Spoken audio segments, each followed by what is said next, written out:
పూరా లోకల్. రోజు గురు పౌర్ణమి పున్నమి చంద్రుడి దర్శనం చేసుకున్నాం. జై చంద్రన్న. మా కొత్తచెరులో ఆంధ్రదేశంలో ప్రజలందరి తల్లి తండ్రుల తరపున నేను పాదాలు తాకుతున్నాను.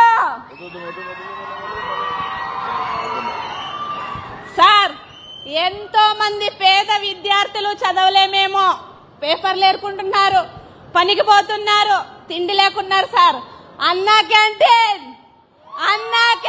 5 రూపాయలతో కడుపు నింపుతున్నారు. సార్, నేను చెప్పుకోలేకపోతుంది సార్, వైబ్రేషన్ వస్తుంది, క్షమించండి. మాట్లాడాలనుకుంటున్నారు, చాలా ప్రిపేర్ అయ్యాను. మీరు గుర్తించినట్లయితే మునుపటి రోజుల్లో కియా కంపెనీ ఎంతో మంది జీవితాలకు వెలుగునిస్తోంది. ఇప్పట్లో ఆ కియా కంపెనీని తెచ్చింది